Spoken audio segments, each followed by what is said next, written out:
soft drinks. Tara! Uy, ready? Ano ginagawa mo dito? Ba't puro mga lalaki kasama mo? Geng for a day. Kaya nga, geng kami ngayon, di ba? Uy, Kami geng-geng. Alata naman sa outfit. Alam mo kung ba't geng-geng? Alam mo ba't geng-geng? Oh, geng kami. Uy, huwag kayo nag-iinakbay dyan. Geng-geng for a day, di ba? Huwag kang umakbay ng umakbay. Ito na naman, eh, no? Di ba gangster? Ay, di ba? Di ba gangster si Yan? Namin, ha? Parang ano yan, nagugustuhan niya na si Yan. Uy, hindi ah. Silent hindi ah. Ah, ganun. Kaya nakapang-geng out. Uy, hindi ah. Kapal naman ang mukha niya. Yung geng for a day lang talaga. Wala akong maisip na vlog. Oh, tara na, bumili tayo soft drinks.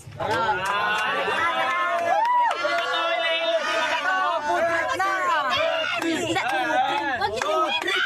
Nangungutang muna tayo. Libre mamatay, Len? Siyempre, pag ano, magtotropa, di ba nangungutang muna?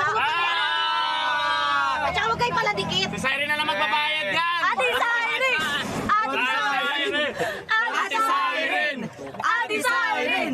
Ate Siren! Wala Ikaw ba na! ang ingay nyo? Utal kanina ka pa sunod-sunod sa amin eh! Ito sulsunod to eh. Siguro ikaw na naman. Uy, hindi ako sa sumunod. kanya, no? Ako na naman may kasalanan. Diyos. Bayad kaya? Tara na! Pabili nga po ng soft drinks. Ano gusto nyo guys? Ano gusto nyo mga tol? Soft drinks daw! Ano ng boiling? Pwede ba sa hindi nagagingin for a day kami? Mamaya ka na nga manggulo. Ang kulit-kulit mo eh. Geng for a day. Iba kasi. Eh, ano naman? Ito gusto kong outfit eh. Diba? Ayun, eto na yung mga